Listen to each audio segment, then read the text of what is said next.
حديثنا اليوم رح يكون عن واحدة من الشكاوى اللي بتراجعنا بشكل متكرر خلال فصل الخريف والشتاء وأوائل الربيع.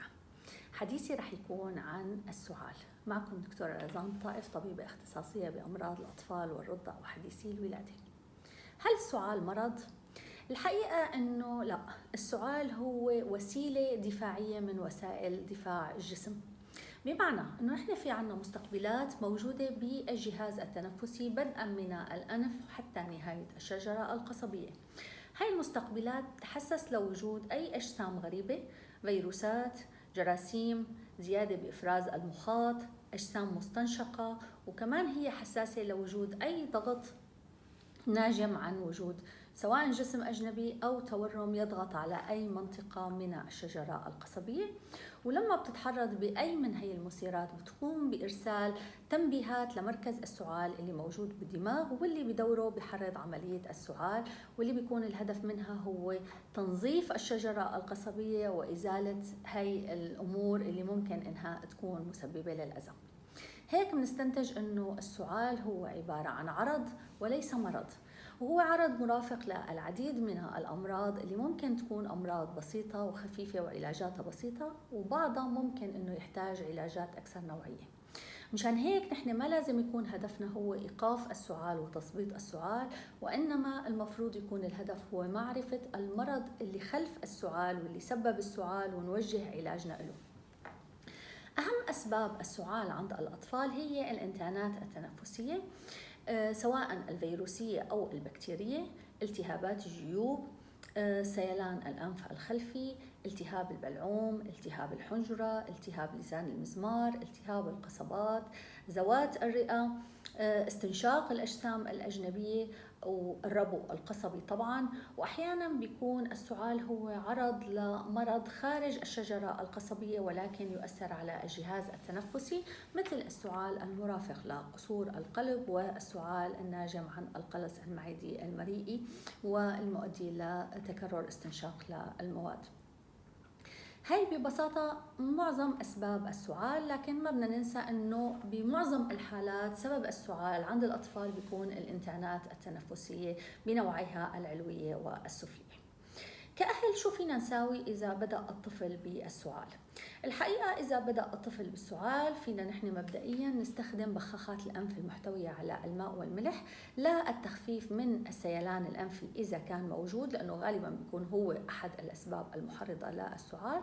وممكن نلجأ عند الأطفال اللي عمرهم فوق السنة لإعطاء كميات قليلة ومتكررة من أي سائل دافئ، بابوني، جزهورات، حتى مي دافية مع القليل من العسل. والكتب الطبية والعلمية بتشير إنه هي الخلطة البسيطة ممكن إنه يكون لها مفعول قريب جدا من أدوية السعال.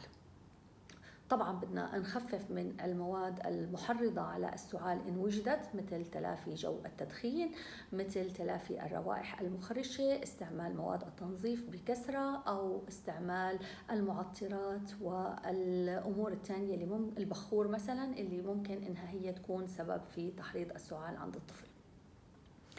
هون بنوصل لنقطة تانية وهي أدوية السعال. الحقيقة معظم أدوية السعال هي بتجي تحت نوعين. النوع الأول هو عبارة عن خلطة تحتوي على مضادات هيستامين، مضادات احتقان، ومقشع أو موقف للسعال. وهي التركيبة الحقيقة غير منصوح فيها عند الأطفال تحت عمر 5 سنوات، وفي بعض البلاد ممنوع أصلا وصفة تحت هذا العمر، وحتما ممنوع استعمالها تحت عمر 2 سنين. السبب أنه هي بوجود مضادات الاحتقان ممكن تسبب جفاف أكثر أو زيادة لزوجة الإفرازات وبالتالي تزيد السعال. إذا استعملنا موقفات السعال ونحن عنا بلغم هذا الشيء سيء. إذا استعملنا مقشع والسعال جاف فكمان هذا شيء رح يحرض السعال أكثر ورح يفاقم المشكلة بدل ما يحلها.